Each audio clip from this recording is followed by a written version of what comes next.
Welcome back to Higher Ground. This is Yes, it's Kathleen on Twitter, and I am the Higher Ground ringmaster, what I like to call myself. So when we're looking for a job, a lot of the times we have to look at a job ad, and we can all say they don't look great. They actually can look pretty stupid. So here we have one of my dear friends in the community, Kirsten Renner, who is going to tell us why stupid job ads actually can help you in your job search. Hello, B-Sides Las Vegas. I am so happy to be here again this year. Do wish we were in person, but we're doing what we got to do as we do to be safe. So again, welcome. I'm glad to see you all. We're here today talking particularly about the challenge of terrible job descriptions and what we should do about them and how we could make them into actual opportunities. I'm Kirsten Renner. This is Sucky Job Ads and why we can make this a good thing. So a little bit about me. It's to the point actually where my identity is so tied to my LinkedIn that I respond in person to Krenner. You can call me Kirsten.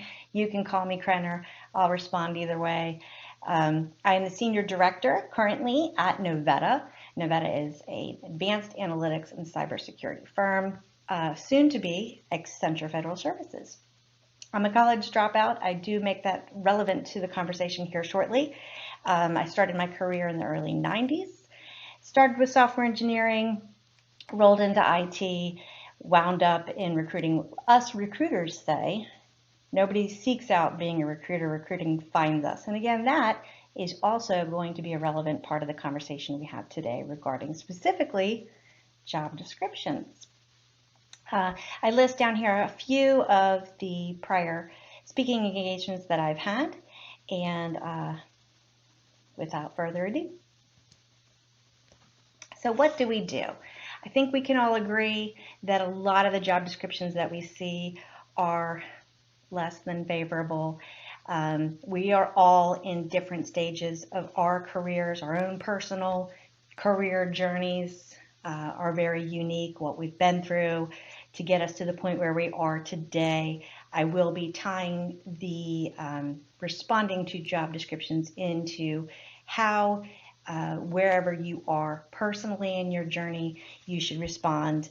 And each of us, I will say, particularly women, people of color, those of underrepresented groups, marginalized groups, we face enough challenges, don't we, while we're trying to get through what to do next in our careers.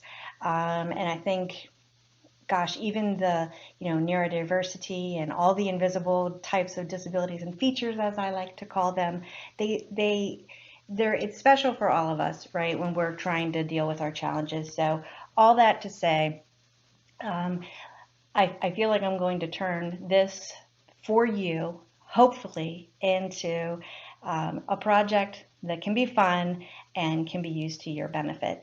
Now, Darkangent put on the DEF CON Career Hacking Village site that half of the people in the hacking community in particular reported that they don't know how to find a job. So this is relevant to half of us at least. And again, women and people of color statistically, I don't have the statistics on everybody, but they report that they're less likely to apply to a job that doesn't look like a good match. So a little bit more on that later, but I'm certain actually, I know that we will never be able to get all the employers to get it right. We'll never stop trying to teach them, to help them do a better job, but it is more realistic for us, the candidate pool, and for the recruiters and the candidates to figure out how to get around. There are many challenges within the searching portion of our career journeys, like the interviews and like the hiring managers. So let's just make this beginning of this step a little bit easier for everyone. So today's agenda is to think of this as kind of an engineering problem, if you will. If you're not an engineer, you understand engineering enough to know that one of the first things you're going to do when you're looking to design a solution, if you will, for an engineering problem. You're going to speak to your stakeholders and your customers and your clients, and you're going to build a requirements list, right? We know about gathering requirements. We know about defining them. We know about sorting them and prioritizing them. Then we run into blockers. We run into problems. We run into challenges, and we need to create solutions for them. I will attempt to do that here. I will talk about some of those solutions include avenues for connecting. It is the key. It is the primary way for us to reach the finish line that we're looking for. And again, effective interviewing as well. So first step, think of the job ad once you have seen it. What is it likely indicative of? It is indicating to you that that company that posted the job is probably hiring. Now, don't pay attention to how good or bad that is. Now what should we do? And this is fun. This is fun. This isn't exactly stalking. Think of it more as OSINT. But what you're going to do is you're going to do a little bit of research about that company. So let's pretend that you are looking to take on an incident response position. That's what you're ready to do next. All right, I see it posting for ABC company. They're looking for an incident responder. All right, or it's a position that's like senior knock. Maybe that's a good way to get there. I remember hearing that that's a good way to get in the door. Okay, we're looking at it. So the first thing you're going to do, now I know this company's probably hiring. Now I know this company's probably looking for, so they already have available this type of position, or they're looking to get into that type of, that's the two things that are evidenced in that job posting. Either they have the position available, probably, or they're looking to get into it. So maybe they are responding to a proposal and they're trying to get the work. So now you likely know these things about the company. Now what are you going to do? Well, when I say go look at their website or go look at their LinkedIn, duh, everybody does that, but I'm way less interested in, nothing against marketing, I'm way less interested in what marketing is telling you about the company. They're telling you what they want you to think about the company. That's cool. I'm glad that they did that, but it's way less important to you than what you're going to find out by taking it another level and saying, who else works there? And here's a cool thing LinkedIn does. When you search a term within the company, it can take you to, it says, do you want to see position results or do you want to see people results? Click people real quick. Figure out who else in that company has that job title. If nobody listed as an employee of that company has that job title, well, remember when I said that the job posting indicates that they either do the work or want to do the work? Probably they want to do the work but aren't doing it yet. If nobody there does that, okay, so there's a thing you just discovered in our little OSINT project. So let's say some people are doing it. Cool. Let me take a moment to look at 3 of their profiles on LinkedIn. How did they get there? Did they get there within that company? What did you just find out? That there's growth opportunity there, that that company gives you the opportunity, or did they have to move from company to company every time they were looking to get to the next level? You just discovered another thing about whether or not there's room to grow there, whether or not there's opportunities there for training and so forth. So you don't have to stalk every single person at the company, but take a look at who's doing the type of work you would like to do. Now you can take it a step further if you'd like. And again, this is not as time consuming as it seems. Everything I just described, you could do this in an hour. You could do this in 30 minutes. You could jump over to Twitter. Boy, Twitter tells us a ton. Tells us what people are saying to and about their coworkers, what the conversations are that they're having, about maybe opportunities that they have or don't have, and so forth. We talk about our best days and we talk about our worst days right there on Twitter. So take a look at what the social footprints are telling you about what it's like to be an employee in ABC company, especially for an incident responder.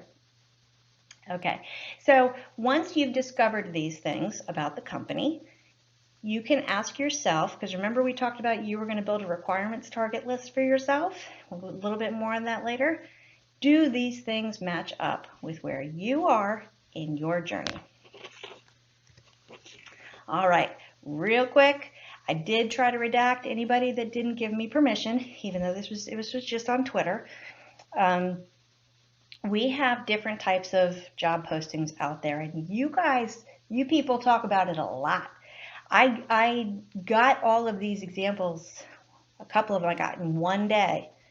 I just said, let me just go out there looking to see who's complaining about job posts today. Actually, I added Alyssa at the last minute because she said something nice. I did get her permission, so there's her beautiful face. That was a rare gem. I rarely see you all going, wow, cool job description. That's not what you say. So there are some that are very nonsensical. They're saying sometimes, I'm looking for an entry level, blah, blah, blah. And there's nobody at that level of their career that's entry level. That's not even a thing. What? Did you think about what you were doing here? So I get it. I hear you. There are the ones that make no sense, and there are the ones that are crazy. Oh, I'm looking for a junior software engineer with a CISSP and a PhD. Are you now? Yeah, and I want them to work at minimum wage. What?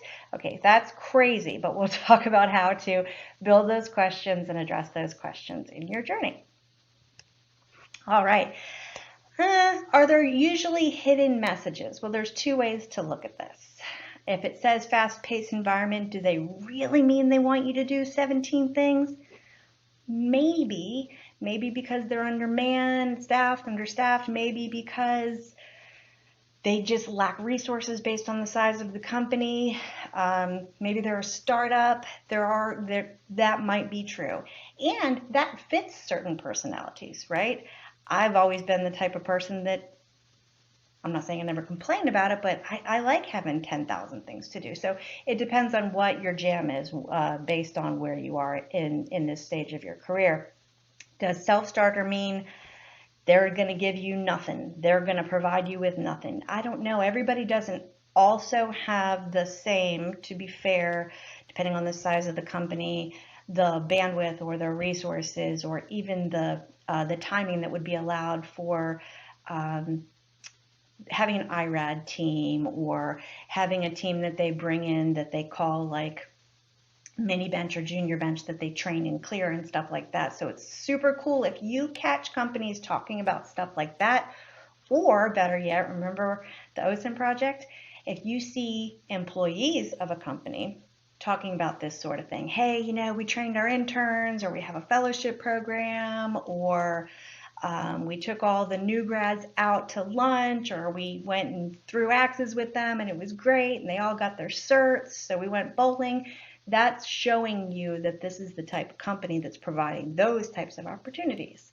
So we're putting out, the companies, whether they mean to or not, are putting a lot of information out there about themselves. So when I asked you all, and this is definitely not scientific data because I don't have the follow count for that, but half of you said, what do I do when I see a crappy job description? I skip it. So you're taking away from yourself the possibility of getting through that crappy job description to finding a really cool opportunity. So don't skip it just yet. I do understand, I get it, I hear you. If the recruiter's bad, if the job description's bad, and you feel like you're not going to make the investment yourself, you're not going to give them the time if they didn't take the time to get it right. I hear you, I understand you, but it is possible that you're missing out on a cool opportunity by doing that. I do have just a couple disclaimers. Disclaimers usually happen at the beginning, but I've built this slide deck so many times that here it is on slide whatever. Okay. Number one, I hear you. I read your mind. You are asking, or you're about to type in Discord and ask me later. But what about the job descriptions that are written specifically for one person? Does it happen? It does. Have I done it? But it was a long time ago. Here's why it happens, and here's what you can do about it. So say that the customer has an issue, and they say, within this scope of problem, only someone who uses or built this specific tool, and this is a real example, so I'm not going to give you the tool because then you're going to know who all the people are that built the tool. But there's like 5 of them. And we did end up hiring a couple of them, but in this case, the other people that were trying to win the work, the other companies that were trying to win the work, really screwed this up. And they said, you must have XYZ tool experience 20 years. Well, it was just built 5 years ago, or less than 5 years ago. So that's awful. Nobody's going to have that experience. What might you have? Equivalent type experience. What does the tool do? Think about what the tool does. What type of tool is it? Have you used similar types of tools? You can address that. Now, in this instance, like I described, we really needed the people who built the tool, and that's why it was written the way that it was. I actually came up with a mini metaphor, if you will, when I was recording this talk with Kathleen. We all know Kathleen, we all love Kathleen, and I used her as an example, and because I could see her face. If I knew Spam better, I can see his face, I'd use him as an example. But if I know you, and I know what you've done, and I know what you're capable of, and I want to hire you, I know that you can do what I need, I'm gonna either copy it right out of your LinkedIn profile or whatever the case may be. In the Kathleen example, she pioneered things, she designed things, she was the patriot of things that are now occurring in our community. So I might be capable of doing what she has done, but I haven't done what she's done because she did it. So what would I do in this example when I pretend that I want her job? When I grow up?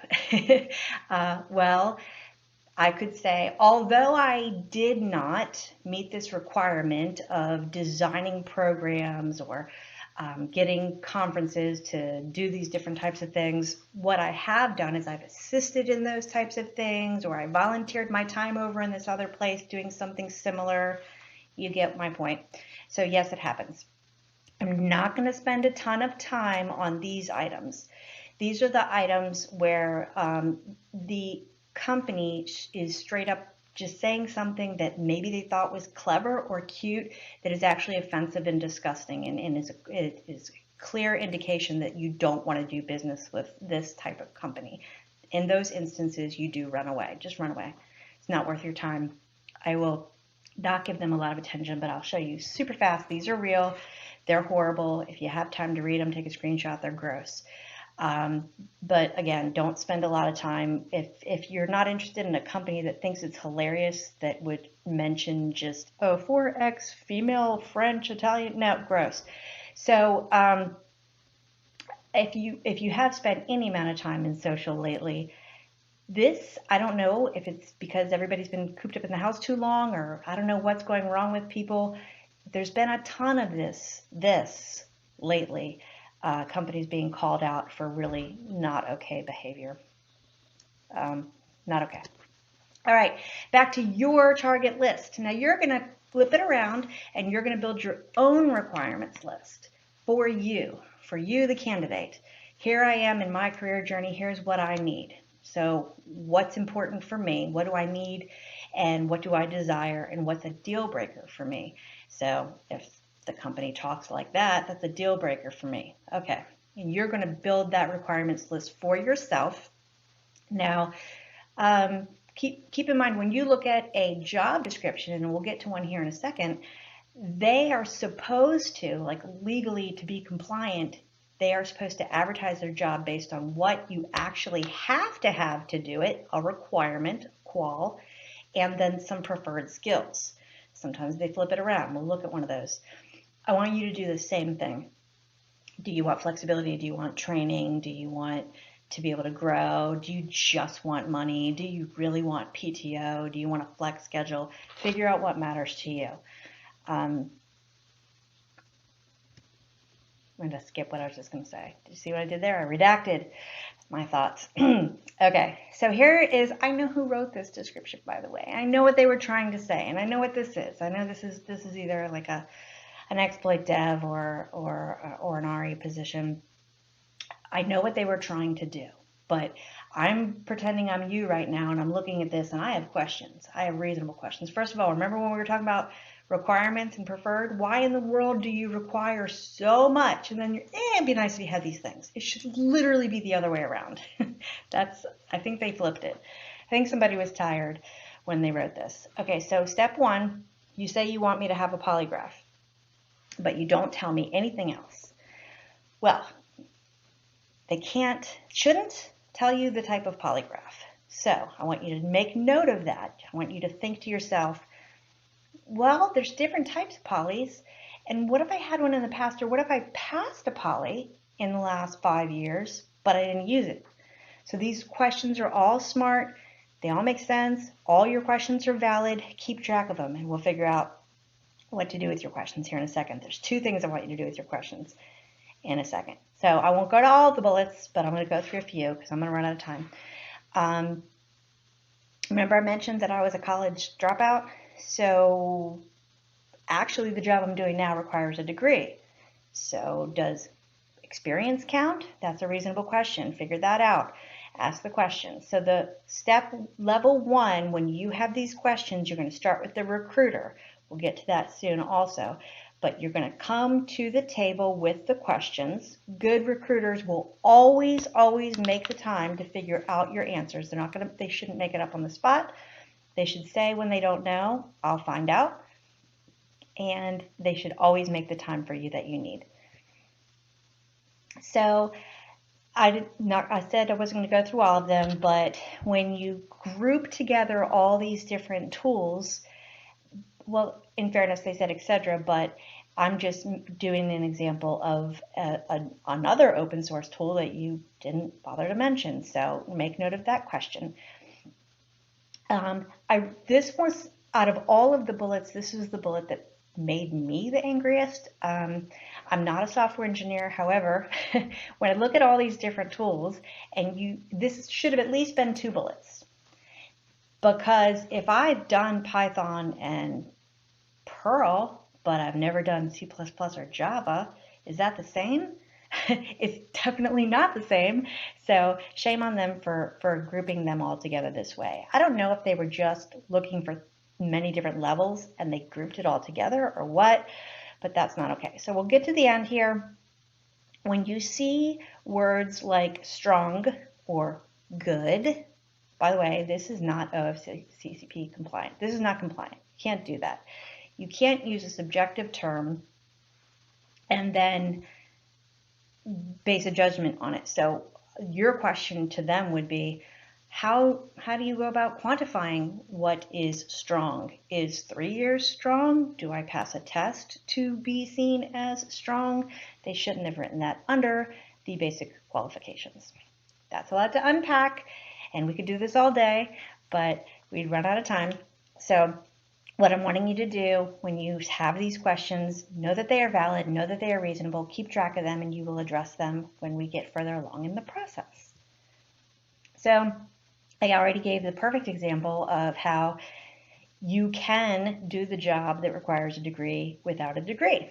So this is also a great opportunity for you to ask the employer, okay, cool, what benefits do you offer? What budget do you have for educational reimbursement? Do you have training plans for people? Is there a growth plan? This is a great place for you to ask those questions. Certs, what do you mean? Do you offer training programs for certifications? Certs can be really expensive. You say you want me to have a SANS cert? Are you paying for it? CISSP, what? That's really hard. Are you providing workshops on the side, little lunch and learns, stuff like that? Good companies are doing those things, by the way. Recruiters, this is really important. I'm not just saying that because I was one or because I do that. Recruiting is important. It is fairly certain that good companies have good recruiters and not vice versa. Do they make mistakes? Yes. Have I made mistakes? Yes. Did they drop the ball? Probably. They might need nudges and reminders, just like sometimes hiring managers do as well. But those good recruiters are going to take the time to take that list of questions that you built and address all of them for you.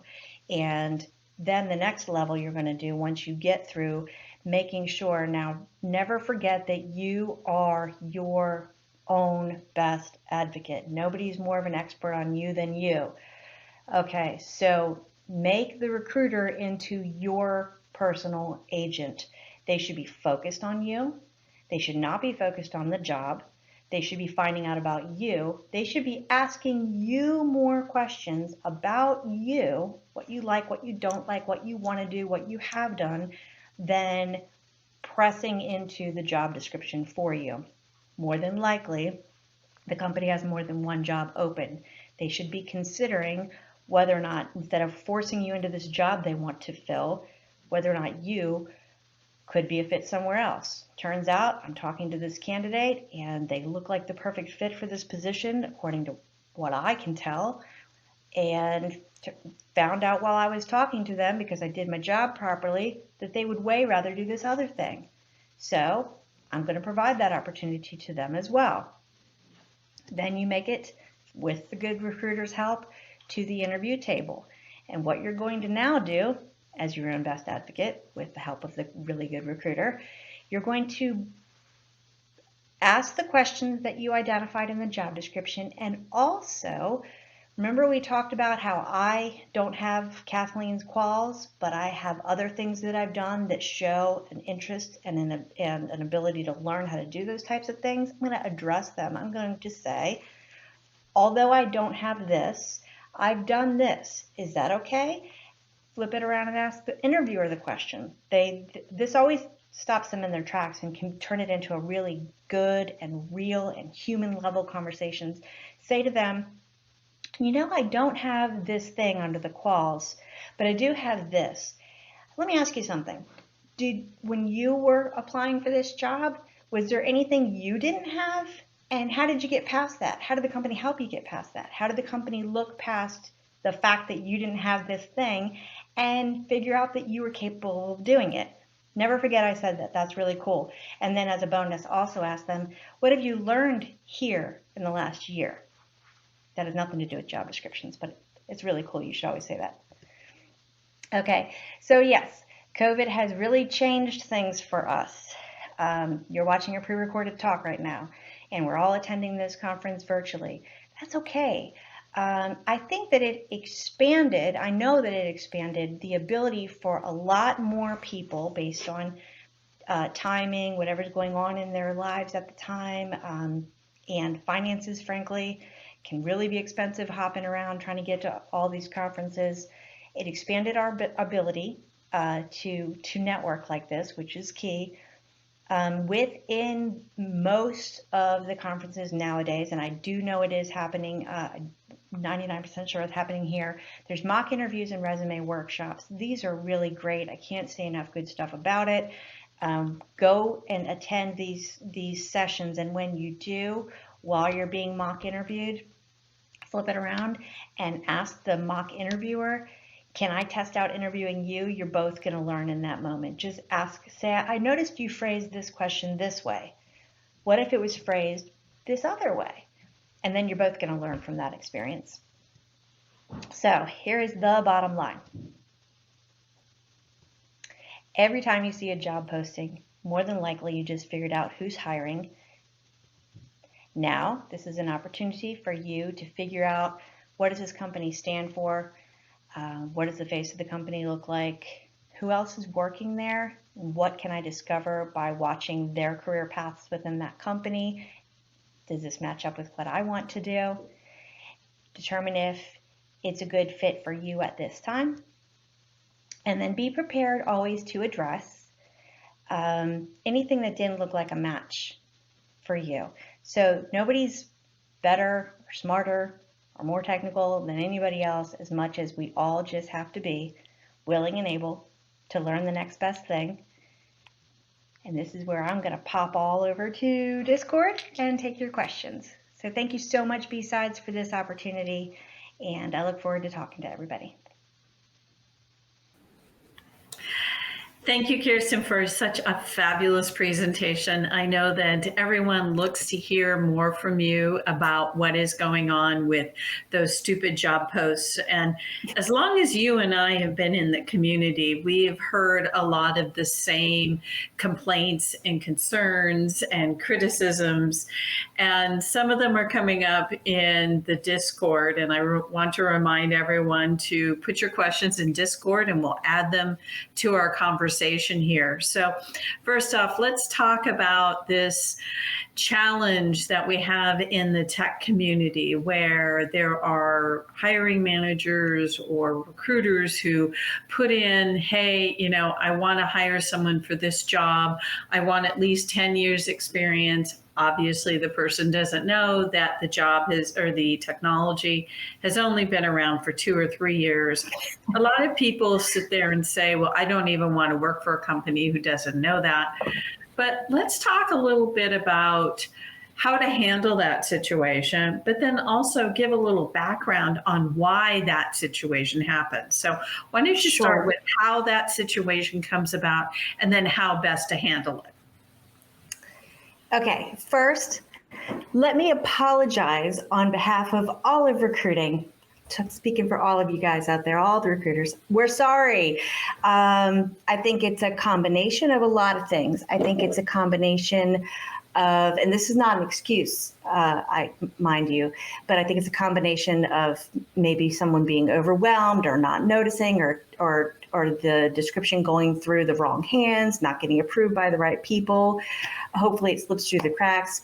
Also, if you're doing that little research example we talked about, notice if it happens all the time with the same company, or maybe just one fell through the cracks and it wasn't quite right. I think that there are also instances where there's multiple different levels of an opportunity available, and rather than post 3 or 5 posts, they try to smush too many things into one slot. And you're thinking maybe as a candidate, well, if you cared more, is this going to be indicative of how you care about me as an employee? If you don't care enough about me as a candidate to do better, well, they should do better. Especially, if it's going through the right approvals. And it's a matter of process. It's a matter of what's scalable. I've seen things work at small companies, and as those companies grow and double in size and get larger, whatever was working before doesn't work anymore. And again, not an excuse, but you can probably liken that to other similar type problems that companies have as they grow. So initially, that could be why things like that happen. What should you do about it? Communication is going to be key every time. And through events like this, in particular, in the networking arena, as well as going either on social or through LinkedIn in particular, every good recruiter is going to answer their DMs. When I recruited years ago, not that many. That was one of the things I was most guilty of, and it stressed me out and kept me up at night, losing track of people. I never meant to do it. Now, thank God, I can just say, oh, I'm going to pass you to my friend Drake, or, to one of my people who's going to get back to you, just because I used to try to own everything and it got to be too much.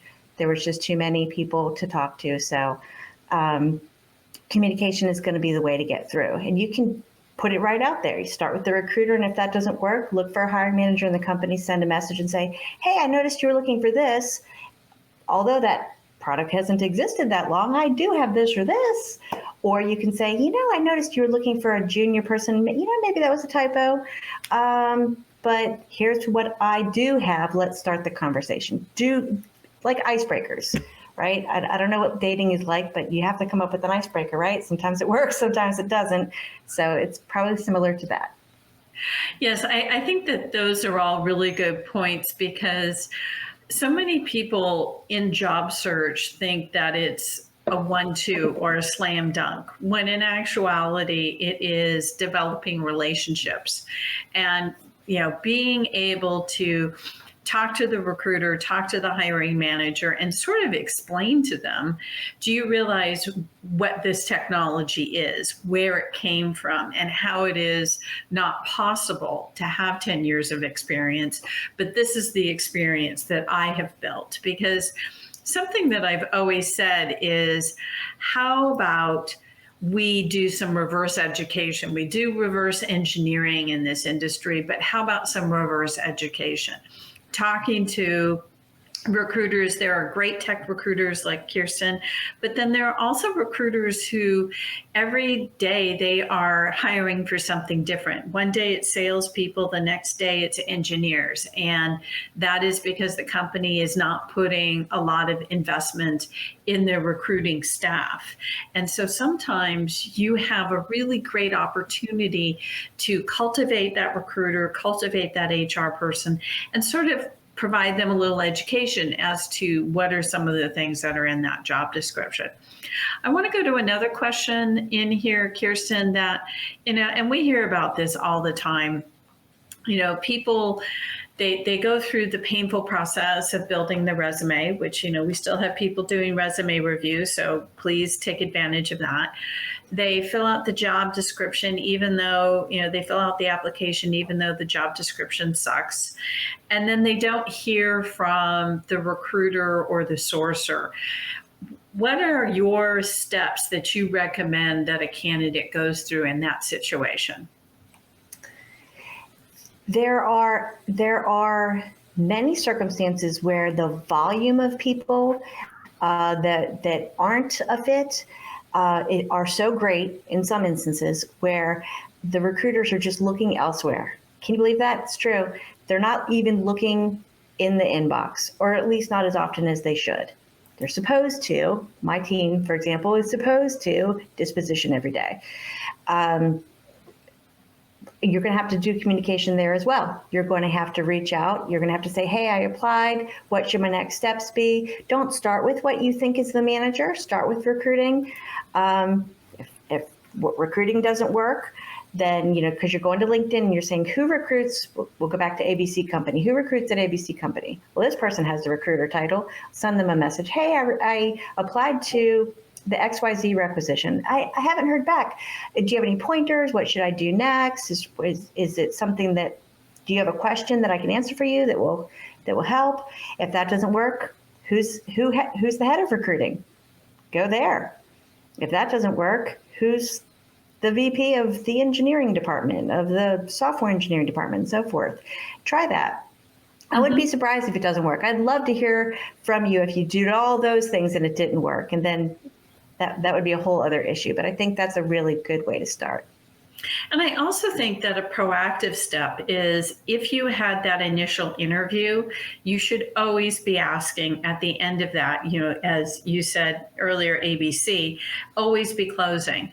So always ending up whatever tech interview, phone screen, whatever communication you have, always ask them, what is your overall process? I need to understand when I should be hearing from someone next. And then ask them also, who should I be following up with next? And when should I be following up with them? That should be your standard closing for any communication that you have with any recruiter or hiring manager, so that you have the lay of the land, not that you hang up and it's sort of, just out there in, the ether.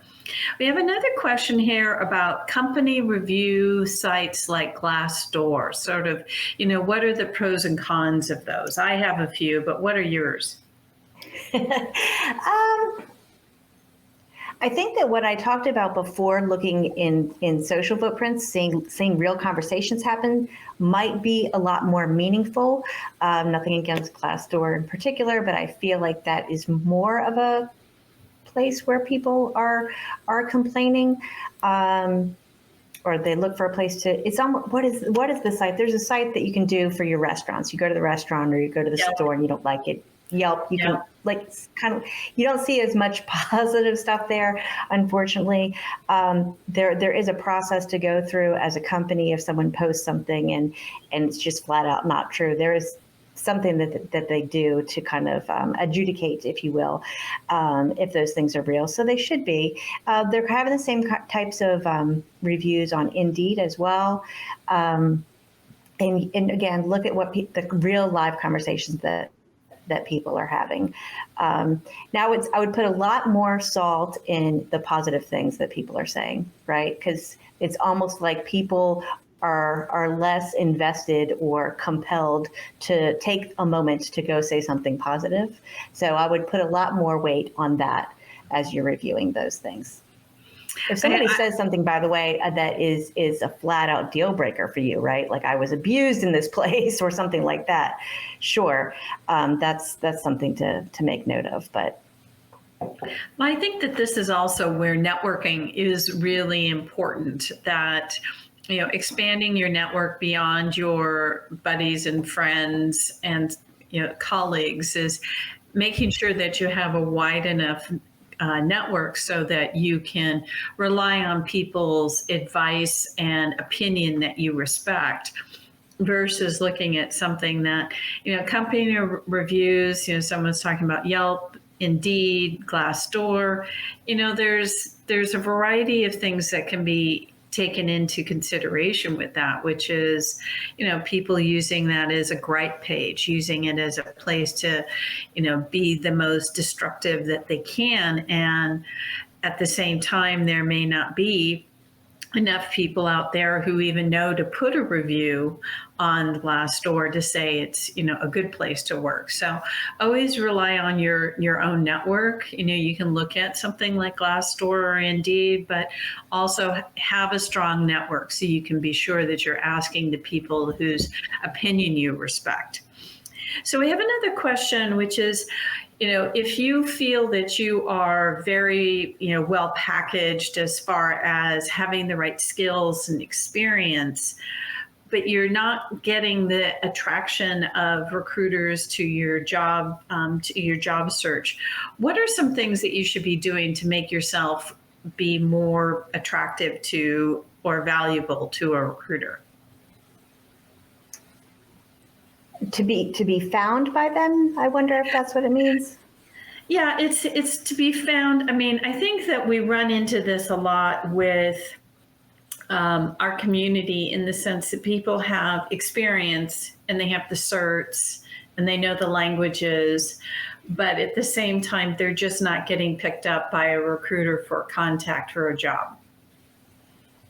So I keep saying you should reach out to them, and you could do it by figuring out very quickly what the email address format is at that place. Send them a direct email if you need to.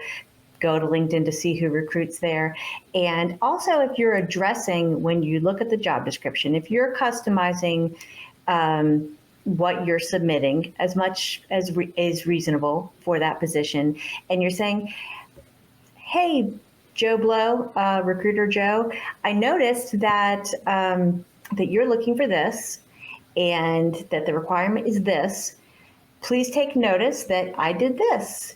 And, take the time. I say we have like something 3 to 5 seconds I heard before. I think I heard it at one of the B-Sides talks. I think there's 3 to 5 seconds for capture time.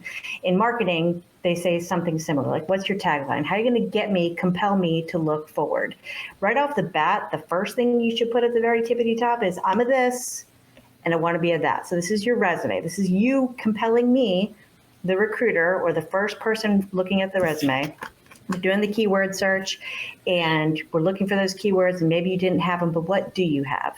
So you look at the job description, and you look at what they're looking for, and you make note of it either in your cover, real short, not cover letter, not a dissertation, your opener when you're sending it in your opener message. Hi, I'm a systems engineer looking to get into solutions architecture, and here's why. Compel me, the recruiter, the person reviewing your resume, to keep reading.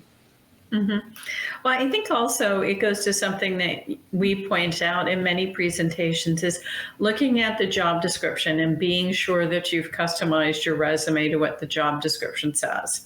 Because if it is a company of any size, it will have the resume go through the applicant tracking system, which will basically pick out the keywords that are needed for specific job postings.